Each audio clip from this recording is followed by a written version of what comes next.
सुनन च आया भी अज माणिक अदालत ने जी असी पहला भी खबर की सी एक बई मौत का पिंजरा वो ताला तोड़ दिता है अज।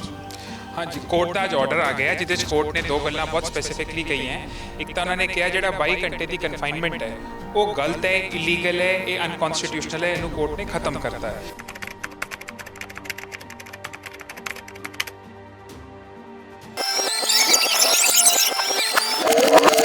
जेलों विचों जारी हुए तुगलकी फरमान दा 22 घंटिया तक बंदी रखे जाण दा ते मनुखी अधिकारां दे हो रहे घाण दा नतीजा आना शुरू हो गया है।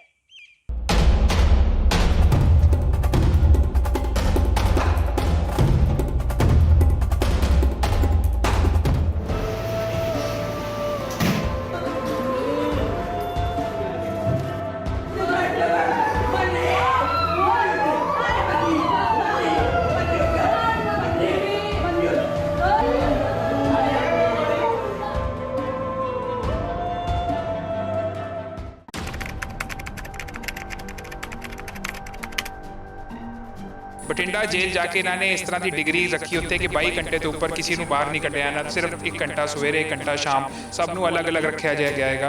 वाटर, फूड, हेल्थ और हर तरह की फैसिलिटीज़ विड्रॉ की गई हैं। तो कोर्ट ने अपने ऑर्डर से सारे फैक्टर्स कंसिडर करके कहे हैं कि प्रिजनर्स के जो राइट्स हैं अंडर ट्रायल हो या कन्विक्ट है वो स्टेट उन्होंने नहीं डिस्टर्ब कर सकती। मतलब कि जेल विभाग ही गैर कानूनी काम कर रहा है। बिल्कुल, जो प्रिजनस डिपार्टमेंट सीगा, जो मिनिस्ट्री तो ऑर्डर्स आए थे ऑर्डर इलीगल सी। इंडिया हर चीज़ कॉन्स्टिट्यूशन नॉर्म्स नाल चलती है, तुगलकी सिस्टम खत्म हो चुका है। कोई मिनिस्टर कोई भी ऑफिसर अपने हिसाब नाल चीज़ां नहीं बना सकता। He has to see the legal position and then do it. ये स्टेट को इंट्रोस्पेक्ट करना चाहिए कि गलती क्यों हुई है, ये पीछे क्या कारण है।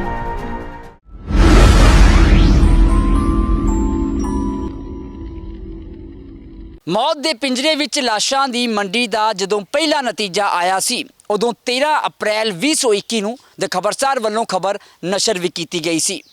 पर हुण मौत के पिंजरे का ताला माणयोग अदालत वालों तोड़ दिता गया है। द खबरसार नाल जुड़े सारे ही दर्शकों का स्वागत है। मैं हाँ तुहाडे नाल ठाकुर अमनदीप सिंह। आखिर की कुछ माणयोग अदालत विच होया, किवें मौत के पिंजरे का ताला टुटिया है, सारी गलबात करांगे। इस पूरे मसले ते साडे नाल इस वेले मौजूद ने एडवोकेट कार्तिकेय जी। सब तो पहला स्वागत करांगे एडवोकेट साहब, बहुत स्वागत है ते खबरसार ते जी। सुनन च आया भी अज माणयोग अदालत ने जी असी पहला भी खबर की सी एक बई मौत का पिंजरा वो ताला तोड़ दिता है अज। हाँ जी, कोर्ट का अज ऑर्डर आ गया जिदे कोर्ट ने दो गल्लां बहुत स्पैसीफिकली कही हैं। एक तो उन्होंने कहा जो 22 घंटे की कन्फाइनमेंट है वो गलत है, इलीगल है, ये अनकॉन्स्टिट्यूशनल है, इनू कोर्ट ने खत्म करता है। दूजा कोर्ट ने कहा कि जो इन्हों अलग सैपरेट रखा जाता सी वो सारी चीज़ां मिला के दिखता है कि they are under quasi solitary confinement जो इनपरमिसेबल है सुप्रीम कोर्ट के ऑर्डर्स के हिसाब नाल।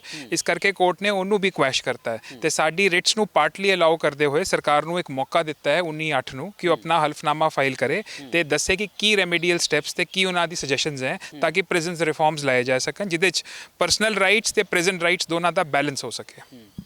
ਜਿਹੜੇ दर्शक साडे नाल जुड़े हुए हैं ये जरूर दसिए कि आखिर मसला की सी। मसला ये सी कि बंदियां नूं 22 घंटे बंदी रखे जाण दा एक फरमान या कह लो तुगलकी फरमान जेल विभाग वालों जारी किया गया सी, जिस दे संबंध विच रिट पटीशन फाइल की गई सी।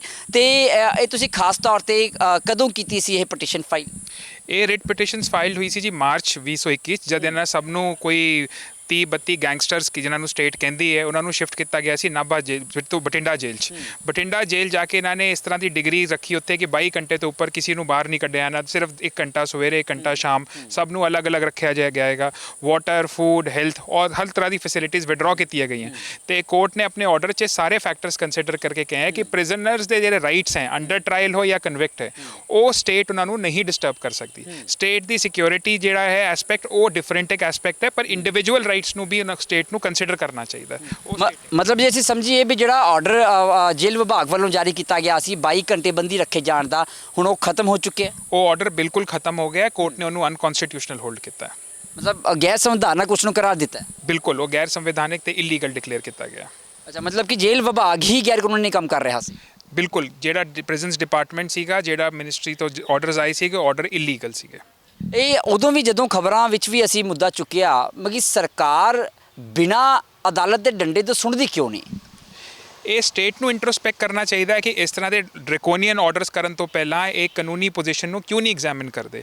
ਜੇ ਲਾਅ 'ਚ ਇੱਕ ਚੀਜ਼ ਸਪੈਸੀਫਿਕਲੀ ਮੈਂਸ਼ਨਡ ਹੈ, ਉਸ ਚੀਜ਼ ਤੇ ਅਸੀਂ ਰਿਲਾਈ ਕੀਤਾ, ਹਾਈ ਕੋਰਟ ਨੇ ਉਸ ਗੱਲ ਨੂੰ ਐਪਰੀਸ਼ੀਏਟ ਕੀਤਾ, ਤੇ ਕहीं ਨਾ ਕहीं ਸਟੇਟ ਦੀ ਆਪਣੀ ਮਕੈਨਿਜ਼ਮ 'ਚ ਫਾਲਟ ਹੈ ਕਿ ਉਹਨਾਂ ਨੇ ਇਸ ਚੀਜ਼ਾਂ ਦਾ ਲੀਗਲ ਐਸਪੈਕਟਸ ਕਿਉਂ ਨਹੀਂ ਕੰਸੀਡਰ ਕੀਤੇ। इंडिया हर चीज़ कॉन्स्टिट्यूशन नॉर्म्स नाल चलती है, तुगलकी सिस्टम खत्म हो चुका है। कोई मिनिस्टर कोई भी ऑफिसर अपने हिसाब नाल चीज़ां नहीं बना सकता। He has to see the legal position and then do it. ये स्टेट ਨੂੰ इंट्रोस्पैक्ट करना चाहिए कि गलती क्यों हुई है, ਇਹਦੇ ਪਿੱਛੇ क्या कारण है। ਕਿਤੇ ਵੀ ਵਕੀਲ ਸਾਹਿਬ 22 ਘੰਟੇ ਦੀ ਜਿਹੜੀ ਬੰਦੀ ਹੈਗੀ ਹੈ ਜੇਲ੍ਹ ਮੈਨੂਅਲ ਦੇ ਵਿੱਚ ਲਿਖੀ ਗਈ ਹੈ। ਜੇ ਅਸੀਂ ਜੇਲ੍ਹ ਮੈਨੂਅਲ ਦੀ ਗੱਲ ਕਰੀਏ, ਨਹੀਂ 22 ਘੰਟੇ ਦਾ ਜੇਲ੍ਹ ਮੈਨੂਅਲ 'ਚ ਕੋਈ ਪ੍ਰੋਵੀਜ਼ਨ ਨਹੀਂ ਹੈ। ਇਨਫੈਕਟ ਇਹਨਾਂ ਨੂੰ ਸੋਲਿਟਰੀ ਵੀ ਰੱਖਿਆ ਜਾ ਰਿਹਾ ਸੀ, ਜਿਹਨੂੰ ਇਹ ਡਿਸਕ੍ਰਾਈਬ ਕਰ ਰਹੇ ਸੀ ਕਿ ਸੈਪਰੇਟ ਰੱਖਿਆ ਜਾ ਰਿਹਾ ਹੈ। ਉਹ ਵੀ ਇੱਕ ਪਨਿਸ਼ਮੈਂਟ ਹੈ ਜਿਹੜੀ ਕਿਸੇ ਬੰਦੇ ਨੇ ਪ੍ਰਿਜ਼ਨ 'ਚ ਕੋਈ ਗਲਤੀ ਕੀਤੀ ਹੋਈ ਤਾਂ ਉਸ 'ਤੇ ਇੰਪੋਜ਼ ਹੋ ਸਕਦੀ ਹੈ ਫॉर ਅ ਸ਼ਾਰਟ ਡਿਊਰੇਸ਼ਨ। ਇਹਨਾਂ ਨੇ ਪਰਮਾਨੈਂਟ ਮੈਕੈਨਿਜ਼ਮ ਬਣਾ ਲਿਆ ਸੀ, ਯਾਨੀ ਕਿ ਕਿਸੇ ਬੰਦੇ ਨੂੰ ਤੁਸੀਂ ਇੱਕ ਤਰੀਕੇ ਦੀ ਕਨਵਿਕਸ਼ਨ ਕਰ ਰਹੇ ਹੋ while he is an under trial, ਤੇ ਇਹ ਪ੍ਰਿਜ਼ਨ ਰੂਲਸ ਦੇ ਪ੍ਰਿਜ਼ਨ ਮੈਨੂਅਲ ਦੇ ਟੋਟਲੀ ਕੰਟਰਰੀ ਸੀਗਾ ਆਰਡਰ। ਮੇਰੇ ਖਿਆਲ ਦੇ ਵਿੱਚ ਜੇ ਮੈਂ ਗਲਤ ਨਹੀਂ ਤਾਂ ਕਈ ਸੋ ਕਾਲਡ ਗੈਂਗਸਟਰਸ ਜਿਹੜੇ ਪੰਜਾਬ ਸਰਕਾਰ ਵੱਲੋਂ ਜਾਂ ਪੰਜਾਬ ਪੁਲਿਸ ਵੱਲੋਂ ਐਲਾਨੇ ਗਏ ਨੇ, ਉਹਨਾਂ ਨੇ ਹੜਤਾਲ ਵੀ ਕੀਤੀ ਸੀ, ਭੁੱਖ ਹੜਤਾਲ 'ਤੇ ਬੈਠੇ ਰਹੇ ਨੇ, ਚਾਹੇ ਗੁਰਪ੍ਰੀਤ ਸੇਖੋਂ ਹੋਵੇ, ਜੱਗੂ ਭਗਵਾਨਪੁਰੀਆ ਹੋਵੇ, ਹੋਰ ਵੀ ਕਈ ਨਾਭੇ ਜੇਲ੍ਹ ਵਿੱਚ ਵੀ ਕਈ ਬੈਠੇ ਹੋਏ ਸੀ, ਹੁਸ਼ਿਆਰਪੁਰ ਜੇਲ੍ਹ ਵਿੱਚ ਕਈ ਬੈਠੇ ਹੋਏ ਸੀ। ਇੱਕ ਦੀ ਮੇਰੇ ਖਿਆਲ ਮਨੀ ਪ੍ਰਤਾਪ ਦੀ ਇਸੀ ਚੱਕਰ ਦੇ ਵਿੱਚ ਡੈਥ ਵੀ ਹੋਈ ਸੀ। ਮਨੀ ਪ੍ਰਤਾਪ ਦਾ ਕੇਸ ਵੀ ਆਇਆ ਸੀਗਾ ਜੀ, ਜਿਹਦੇ 'ਚ ਉਹਦੀ ਡੈਥ ਹੋ ਗਈ ਸੀ ਇਨ ਦੀਸ ਸਰਕਮਸਟੈਂਸਸ ਓਨਲੀ ਕਿ 22 ਘੰਟੇ ਦੇ ਅੰਦਰ ਰੱਖੇ, because there were allegations by the family ਕਿ ਮੈਂਟਲ ਡਿਪਰੈਸ਼ਨ ਜਾਂ ਮੇਬੀ ਇੱਕ ਪ੍ਰੀ ਪਲਾਨ ਮਰਡਰ ਸੀਗਾ ਉਹ।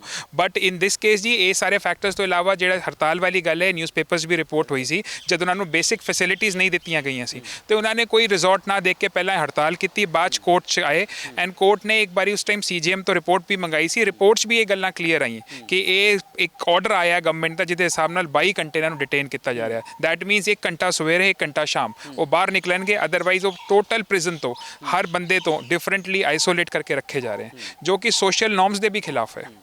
ਜਜਮੈਂਟ ਆ ਚੁੱਕੀ ਹੈ, ਆਰਡਰ ਆ ਗਿਆ ਹੈ ਜੀ, ਆਰਡਰ ਅਪਲੋਡ ਹੋ ਗਿਆ ਹੈ।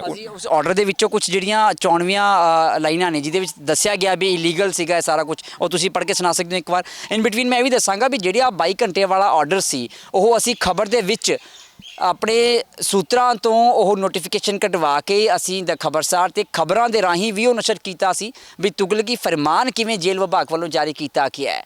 ਪਰ ਅੱਜ ਜਿਹੜਾ ਜਜਮੈਂਟ ਜਿਹੜੀ ਆਈ ਹੈ ਇਸ ਮਾਮਲੇ ਨੂੰ ਲੈ ਕੇ 22 ਘੰਟਿਆਂ ਦੀ ਬੰਦੀ ਨੂੰ ਲੈ ਕੇ, ਉਹ ਕੀ ਕਹਿੰਦੀ ਹੈ ਵਕੀਲ ਸਾਹਿਬ ਕੋਲੋਂ, ਉਹ ਵੀ ਜਾਣਾਂਗੇ।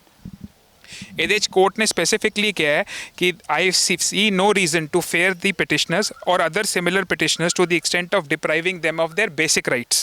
The present administration can surely come up with suggestions which would make custody conform to the law of the land while meeting security norms. ਤੇ ਸਾਰੀ ਚੀਜ਼ਾਂ ਕੰਸੀਡਰ ਕਰਦੇ ਹੋਏ ਕੋਰਟ ਨੇ ਕਿਹਾ ਹੈ ਦੀ ਕੁਆਸਾਈ ਸੋਲਿਟਰੀ ਕਨਫਾਈਨਮੈਂਟ ਜਿਨ੍ਹਾਂ ਨੂੰ ਰੱਖਿਆ ਜਾ ਰਿਹਾ ਸੀ is held to be illegal, violative of the rights guaranteed under Article 21 of the Constitution of India, and therefore the writ is partly allowed but not finally disposed of, ਕਿਉਂਕਿ 19/7 ਨੂੰ ਮੈਟਰ ਰੱਖਿਆ ਗਿਆ ਹੈ for the state to ਅਪਰਾਈਜ਼ the court ਕਿ ਉਹਨਾਂ ਦੇ ਵੱਲੋਂ ਕੀ ਰੈਮੀਡੀਅਲ ਮੈਜ਼ਰਸ ਨੇ, ਕੀ ਸੁਜੈਸ਼ਨਸ ਹੈ ਉਹਨਾਂ ਦੇ। ਇਹ ਜਿਹੜਾ ਤੁਸੀਂ ਲਾਸਟ ਪੁਆਇੰਟ ਪੜਿਆ ਇਲੀਗਲ ਵਾਲਾ, ਤੁਸੀਂ ਪੰਜਾਬੀ 'ਚ ਵੀ ਇੱਕ ਵਾਰ ਜ਼ਰੂਰ ਦੱਸੋ, ਜਿਹੜੇ ਦਰਸ਼ਕ ਸਾਡੇ ਸੁਣ ਰਹੇ ਨੇ। ਆਰਟੀਕਲ ਤੁਸੀਂ 21 ਦਾ ਸ਼ਾਇਦ ਹਵਾਲਾ ਦਿੱਤਾ ਹੈ। ਕੋਰਟ ਨੇ ਕਿਹਾ ਕਿ ਜਿਸ ਤਰੀਕੇ ਦਾ ਇਹਨਾਂ ਨੂੰ ਰੱਖਿਆ ਜਾ ਰਿਹਾ ਹੈ ਉਹ ਸੋਲਿਟਰੀ ਕਨਫਾਈਨਮੈਂਟ ਦੇ ਤਰੀਕੇ ਦਾ ਹੈ, ਤੇ ਇਹ ਚੀਜ਼ ਜਿਹੜੀ ਹੈ ਸੰਵਿਧਾਨ ਦੀ ਆਰਟੀਕਲ 21 ਜਿਹੜਾ right to life and liberty ਸਭ ਨੂੰ ਜੀਣ ਦਾ ਹੱਕ ਦਿੰਦਾ ਹੈ, ਉਹਦੇ ਖਿਲਾਫ ਹੈ। ਇਸ ਕਰਕੇ ਗੈਰ ਕਾਨੂੰਨੀ ਹੈ, ਇਹ ਕਨਸਟੀਟਿਊਸ਼ਨ ਦੇ ਵਿਰੁੱਧ ਹੈ। ਅੱਛਾ, ਤੇ ਹੁਣ ਇਸ ਮਾਮਲੇ ਦੇ ਵਿੱਚ ਜਜਮੈਂਟ ਆ ਚੁੱਕੀ ਹੈ ਤੇ ਸਰਕਾਰ ਨੇ ਵੀ ਕੋਈ ਜਵਾਬ ਦਿੱਤਾ ਹੈ ਜਾਂ ਸਰਕਾਰ ਹਲੇ ਚੁੱਪ ਹੈ? ਸਰਕਾਰ ਨੂੰ 19/8 ਨੂੰ ਟਾਈਮ ਦਿੱਤਾ ਗਿਆ ਕਿ ਉਹ ਆਪਣਾ ਜਵਾਬ ਫਾਈਲ ਕਰਨਗੇ ਕਿ ਉਹਨਾਂ ਵੱਲੋਂ ਕਿਆ ਸੁਜੈਸ਼ਨਸ ਹੈ, ਕਿਆ ਰੈਮੀਡੀਅਲ ਮੈਜਰਸ ਹੈ। ਮਤਲਬ ਕਿ ਸਰਕਾਰ ਦੇ ਪਾਲੇ ਵਿੱਚ ਹੁਣ ਗੇਂਦ ਹੈਗੀ ਹੈ, ਸਰਕਾਰ ਤੋਂ ਜਵਾਬ ਤਲਬੀ ਹੋਈ ਹੈ। ਬਿਲਕੁਲ ਸਰਕਾਰ ਦੇ ਪਾਲੇ 'ਚ ਫਿਰ ਗੇਂਦ ਚਲੀ ਗਈ ਹੈ ਕਿ ਸਰਕਾਰ ਕਿਆ ਸੁਜੈਸ਼ਨਸ ਆਪਣੀ ਦੇ ਸਕਦੀ ਹੈ, ਕਿਸ ਤਰ੍ਹਾਂ ਇੱਕ ਪ੍ਰਿਜ਼ਨਰ ਦੇ ਰਾਈਟ ਨੂੰ ਤੇ ਉਹਦੇ ਬੇਸਿਕ ਰਾਈਟਸ ਨੂੰ ਦੋਨਾਂ ਨੂੰ ਬੈਲੈਂਸ ਕੀਤਾ ਜਾ ਸਕਦਾ ਹੈ। ਬਿਲਕੁਲ, ਸਾਡੇ ਨਾਲ ਗੱਲਬਾਤ ਕਰਨ ਲਈ ਬਹੁਤ ਬਹੁਤ ਧੰਨਵਾਦ। ਦੇਖੋ, ਬੜੀ ਵੱਡੀ ਗੱਲ ਹੈ ਵੀ ਸਰਕਾਰ ਤੋਂ ਹੁਣ ਜਵਾਬ ਤਲਬੀ ਹੋਈ ਹੈ। ਹੁਣ ਜੇਲ੍ਹ ਡਿਪਾਰਟਮੈਂਟ ਨੂੰ ਵੀ ਦੱਸਣਾ ਪੈਣਾ ਹੈ ਕਿ ਆਖਰ ਕਿਵੇਂ ਉਹ ਜਿਹੜੇ ਅੰਦਰ ਬੰਦੀ ਨੇ ਉਹਨਾਂ ਦੀ ਲਾਈਫ ਐਂਡ ਲਿਬਰਟੀ ਨੂੰ ਉਹ ਕਿਵੇਂ ਦੇਖ ਰਹੇ ਨੇ। ਤੇ ਦੂਜੀ ਗੱਲ, ਜੇ ਅਸੀਂ ਗੱਲ ਕਰੀਏ, ਹਰ ਇੱਕ ਸਿੱਕੇ ਦੇ ਦੋ ਪਹਿਲੂ ਹੁੰਦੇ ਨੇ।